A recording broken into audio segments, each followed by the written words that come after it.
Hello and very big welcome to S B S study point. आप सभी का बहुत बहुत स्वागत है आपके अपने YouTube channel S B S study point पर। दोस्तों आज की ये क्लास है BSc first year second semester के छात्र छात्राओं के लिए, जिसमें आज हम स्टार्ट करेंगे केमिस्ट्री।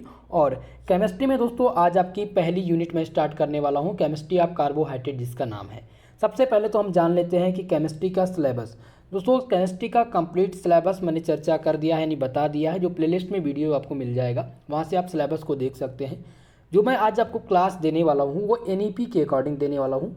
नेशनल एजुकेशन पॉलिसी 2020 में जो लागू हुई है, राष्ट्रीय शिक्षा नीति 2020 में, इसके तहत सभी यूनिवर्सिटी का पाठ्यक्रम लगभग सेम कर दिया गया है। तो आप चाहे जिस यूनिवर्सिटी के छात्र छात्राएँ हों, आप सब में यही लागू होगा जो मैं आपको सिलेबस पढ़ा रहा हूँ। तो दोस्तों एनईपी के अकॉर्डिंग जो सेकंड सेमेस्टर में केमिस्ट्री आप लोग पढ़ रहे हैं उसका पेपर टाइटल है bio organic and medicinal chemistry. चलिए क्लास को स्टार्ट करते हैं। तो आपको बता दें अकॉर्डिंग टू एनईपी के अकॉर्डिंग जो आप लोग की केमिस्ट्री है सेकंड सेमेस्टर में, उसका जो नाम है वो है bio organic and medicinal chemistry. ये बात आप ध्यान रखेंगे, bio organic and medicinal chemistry आपके सेकंड सेमेस्टर के पेपर टाइटल हैं। ओके चलिए, तो इसमें आज मैं आपको पढ़ाने वाला हूँ फर्स्ट यूनिट नंबर फर्स्ट, यानी chapter number first, chemistry of carbohydrate. ये आपके केमिस्ट्री का पहला चैप्टर है, यानी कि कार्बोहाइड्रेट का रसायन। आपके चैप्टर का जो नाम है वो है कार्बोहाइड्रेट का रसायन। तो आज हम समझेंगे कि कार्बोहाइड्रेट आखिर में क्या होता है, क्लासिफिकेशन देखेंगे कार्बोहाइड्रेट का, यानी कि पूरी संपूर्ण जानकारी आपको कार्बोहाइड्रेट के अंतर्गत करनी है। ओके, तो चैप्टर नंबर फर्स्ट आप लोग हेडिंग लगा लीजिए, कार्बोहाइड्रेट, केमिस्ट्री ऑफ कार्बोहाइड्रेट। तो सबसे पहले समझेंगे इनके कितने, इस चैप्टर के अंतर्गत कार्बोहाइड्रेट के अंतर्गत क्या क्या आपको पढ़ना है। तो कार्बोहाइड्रेट में बेसिकली आप पढ़ेंगे कार्बोहाइड्रेट क्या होता है। सबसे पहले तो क्लासिफिकेशन इसके बारे में देखेंगे कि कार्बोहाइड्रेट का इंट्रोडक्शन क्या है, कार्बोहाइड्रेट आखिर में क्या है, ठीक है। फिर आप पढ़ेंगे क्लासिफिकेशन ऑफ कार्बोहाइड्रेट, कार्बोहाइड्रेट का क्लासिफिकेशन, कार्बोहाइड्रेट का वर्गीकरण। तो दोस्तों आपको बता दें कार्बोहाइड्रेट का जो वर्गीकरण किया गया है वो कार्बोहाइड्रेट को जल अपघटन में उनके व्यवहार के आधार पर मुख्य 3 वर्ग में वर्गीकृत किया गया है। 3 वर्गों में वर्गीकृत किया गया है। किसके आधार पर? जल अपघटन के आधार पर। पहला आपका हो जाता है मोनोसैकेराइड, दूसरा आपका हो जाता है ओलिगोसैकेराइड और तीसरा आपका है पॉलीसैकेराइड। ओके, तो ये आपके क्लासिफिकेशन है किसके आधार पर? जल अपघटन के आधार पर। ओके, इतनी बात समझ में आ गई। दूसरी बात, अभी आप लोगों ने सोचा होगा कि सर आपने तो कार्बोहाइड्रेट के बारे में भी बताया नहीं। देखिए कार्बोहाइड्रेट के बारे में सबसे पहले मैं आपको इम्पॉर्टेंट टॉपिक से रूबरू करा रहा हूँ, पूरे टॉपिक के इम्पॉर्टेंट टॉपिक बताऊँगा कि इस चैप्टर के अंतर्गत क्या क्या अध्ययन आपको पढ़ना है। उसके बाद में यूनिट बाय यूनिट नहीं, टॉपिक बाय टॉपिक में डिस्कशन कराऊंगा, ठीक है। इसी चैप्टर में एक ही वीडियो में पूरी क्लास का समापन करने का मेरा प्रयास रहेगा। सभी लोग लास्ट तक बने रहिएगा। ओके, तो आप लोगों ने कार्बोहाइड्रेट के क्लासिफिकेशन में देखा जल अपघटन के आधार पर उनको मुख्यतः कितने भागों में? 3 भागों में वर्गीकृत किया गया है, मोनोसैकेराइड, ओलिगोसैकेराइड और पॉलीसैकेराइड। अब देखते हैं कार्बोहाइड्रेट को दूसरे किस प्रकार से बांटा गया है।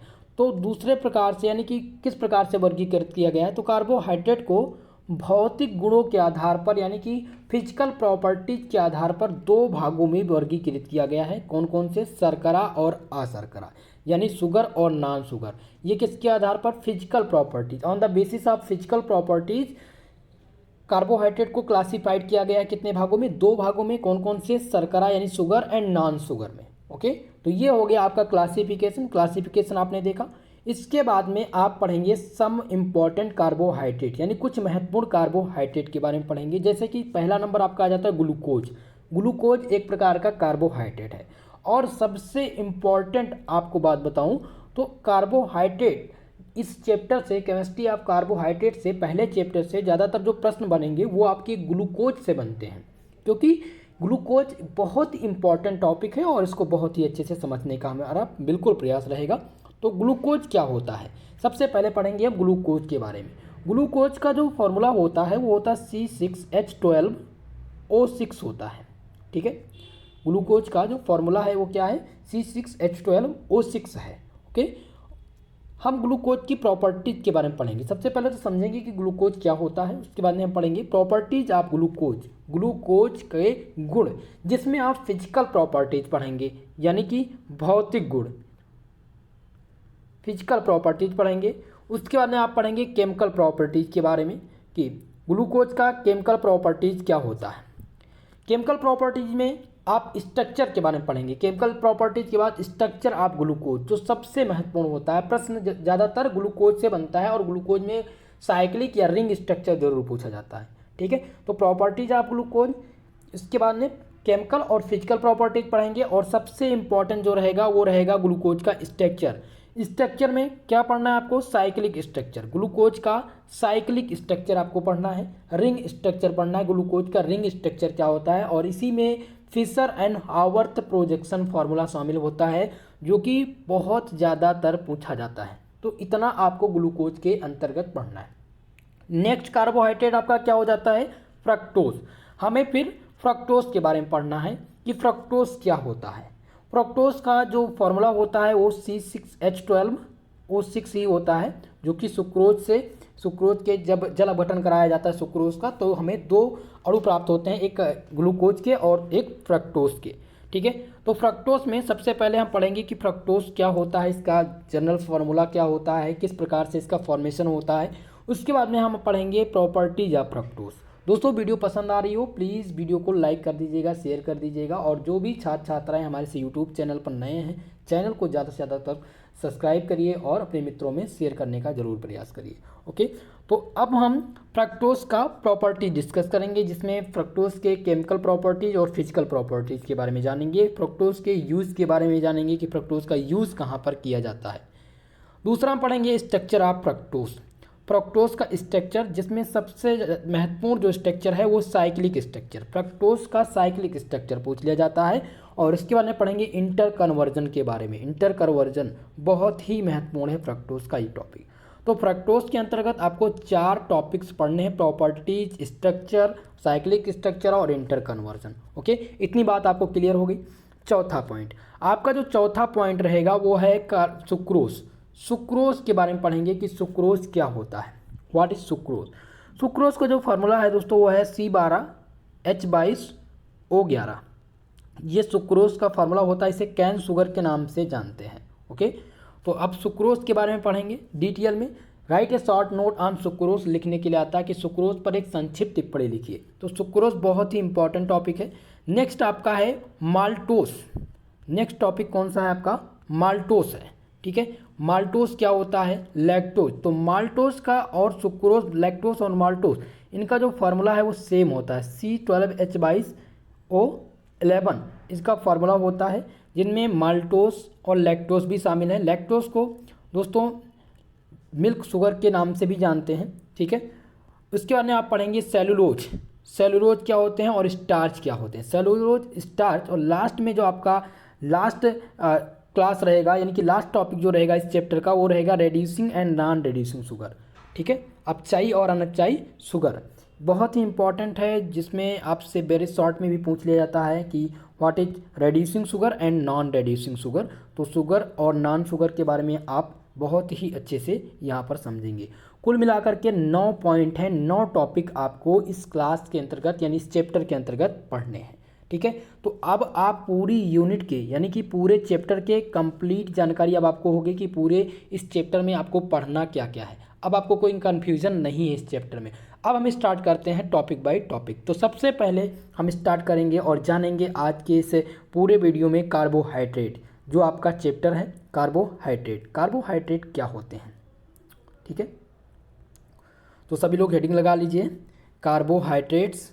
कार्बोहाइड्रेट्स के बारे में हम समझने का प्रयास करेंगे यहाँ पर कि कार्बोहाइड्रेट्स क्या होते हैं। दोस्तों carbohydrate are mainly composed of carbon, hydrogen and oxygen. Carbohydrate मुख्य रूप से कार्बन, हाइड्रोजन तथा ऑक्सीजन से मिलकर के बने होते हैं। Some carbohydrate that are of biological importance also contain nitrogen and sulphur. कुछ कार्बोहाइड्रेट जो कि जैविक महत्व के होते हैं। देखिए मेनली जो कार्बोहाइड्रेट होते हैं वो कार्बन, हाइड्रोजन और ऑक्सीजन से मिलकर के बने होते हैं। इनका जो अनुपात होता है वो 1:2:1 होता है। ठीक है, लेकिन अब यहाँ पर बात करेंगे कार्बोहाइड्रेट के बारे में। हमने बात किया, यहाँ पर हमने देखा कि कार्बोहाइड्रेट तो मेनली किसके, कार्बन, हाइड्रोजन और ऑक्सीजन से मिलकर बने होते थे। लेकिन अब यहाँ पर बात हो रही है कि कुछ कार्बोहाइड्रेट ऐसे हैं जो कि जैविक महत्व के होते हैं, जिनमें नाइट्रोजन और सल्फर भी कंटेन करते हैं।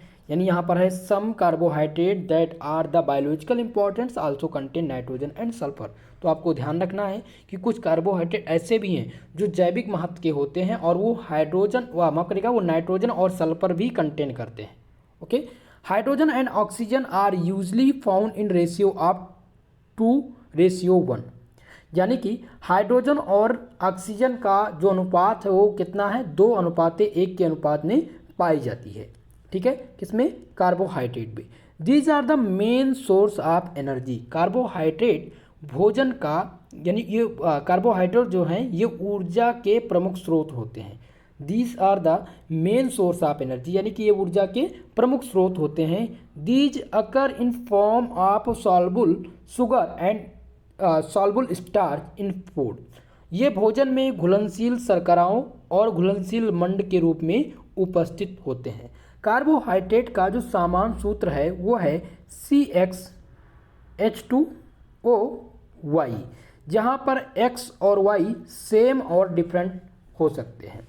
ठीक है, जैसा कि हमने आपको फॉर्मूला बताया है CxH2OY। हमने कहा कि यहाँ पर x और y जो हैं वो सेम और डिफरेंट हो सकते हैं। तो x और y कैसे डिफरेंट होंगे, इसके लिए हम एक फॉर्मूला यानी कि एक एग्जांपल ले लेते हैं। जैसे कि हम बात करते हैं ग्लूकोज। ग्लूकोज का जो फॉर्मूला है वो C6H12O6 होता है। अब इसको हम अगर फॉर्मूले के फॉर्म में लिखेंगे तो कैसे लिखेंगे, हम लिखेंगे यहाँ पर C6H2O और यहाँ पर क्या लिखेंगे 6। अब आप देखिए कार्बन कितने हैं 6, H2 और 6 से गुणा कर देंगे तो 6 दूनी 12, यानी 12 हाइड्रोजन और 6 ऑक्सीजन। ये आपका फॉर्मूला के टर्म में आ गया। ठीक है, तो ध्यान रखेंगे कार्बोहाइड्रेट के बारे में। फार्मूला इसका एक बार मैं फिर से बनाऊंगा, फॉर्मूला CxH2OY, जहाँ पर x और y सेम और डिफरेंट हो सकते हैं। ठीक है, चलिए आगे डिस्कस करते हैं। इतनी बात समझ में आ गई कार्बोहाइड्रेट के बारे में। Carbohydrate are substance that are either polyhydroxy aldehyde or polyhydroxy ketone or that substance which on hydrolysis give polyhydroxy aldehyde or polyhydroxy ketone. Carbohydrate एक ऐसा पदार्थ है जो या तो पॉलीहाइड्रॉक्सी एल्डिहाइड या पॉलीहाइड्रॉक्सी कीटोन है। ध्यान रखिएगा, कार्बोहाइड्रेट एक ऐसा पदार्थ है जो कंटेन करता है पॉलीहाइड्रॉक्सी एल्डिहाइड और पॉलीहाइड्रॉक्सी कीटोन। वह पदार्थ जो हाइड्रोलिसिस करने पर पॉलीहाइड्रॉक्सी एल्डिहाइड या पॉलीहाइड्रॉक्सी कीटोन देता है उसको क्या कहा जाता है, उसी को कार्बोहाइड्रेट कहा जाता है। इतनी बात ध्यान रखेंगे। ओके, आगे बढ़ते हैं। Next, carbohydrate are formed during the process of photosynthesis. Carbohydrate का निर्माण प्रकाश संश्लेषण की क्रिया के दौरान होता है। अब बात करते हैं, अगर आपसे पूछे कि कार्बोहाइड्रेट का फॉर्मेशन कैसे होता है, तो कार्बोहाइड्रेट का जो फॉर्मेशन होता है वो प्रकाश संश्लेषण की क्रिया के दौरान होता है। It makes a significant contribution to the life of living being, यानी कि ये जीवों के जीवन में महत्वपूर्ण योगदान प्रदान करते हैं। ये जो भी लिविंग बींग हैं उनके जीवन में बहुत ही महत्वपूर्ण योगदान देते हैं। ईट्स मालिक्यूल स्टोर एनर्जी, इसके जो अणु हैं वो ऊर्जा को संचित करते हैं। कार्बोहाइड्रेट के अणु क्या करते हैं, ऊर्जा को संचित करते हैं। एंड आल्सो ट्रांसपोर्ट इट, और इसका संवाहन भी करते हैं, यानी कि इसका क्या करते हैं, परिवहन करते हैं। Carbohydrate are found in grams, root, flower, trunk, fruit and other substance. Carbohydrate अनाज, जड़, फलों, कंद फलों और अन्य पदार्थ में पाए जाते हैं। ये ज़्यादातर कहाँ पाए जाते हैं, अनाजों में। कार्बोहाइड्रेट सबसे ज़्यादा आपको कहाँ मिलेगा, अनाज में मिलेगा, जड़ में मिलेगा, फूल में मिलेगा, कंद, फल और अन्य शर्करा में ये पाया जाता है। It is formed in the form of starch and cellulose in grams, tubular and roots. अन्य पदार्थ में भी ये पाया जाता है। और कार्बोहाइड्रेट अनाज, कंद और जड़ों में स्टार्च और सेलुलोज के रूप में पाया जाता है। ठीक है। अगर आपसे पूछा जाए कि ये बताइए कि स्टार्च और सेलुलोज क्या हैं, तो आप बताएंगे ये एक कार्बोहाइड्रेट है। स्टार्च और सेलुलोज एक प्रकार के कार्बोहाइड्रेट हैं। कार्बोहाइड्रेट अनाज, कंद और जो जड़ों में पाया जाता है, ऐसा कार्बोहाइड्रेट जो अनाज, कंद और जड़ में पाया जाता है, ये स्टार्च और सेलुलोज के रूप में होता है। ठीक है, किसके रूप में? स्टार्च और सेलुलोज के रूप में उपस्थित होता है। The ratio of carbon hydrogen in carbohydrate, carbohydrate में कार्बन और हाइड्रोजन का जो जल की तरह अनुपात होता है, वो जल की तरह अनुपात कितना होता है? 2:1। जैसे कि जल में कार्बन और हाइड्रोजन का अनुपात होता है 2:1, ठीक उसी प्रकार से कार्बोहाइड्रेट में कार्बन और हाइड्रोजन का जो अनुपात है वो 2:1 होता है। Carbohydrates are also known as saccharide, carbohydrate को सैकेराइड के नाम से भी जाना जाता है।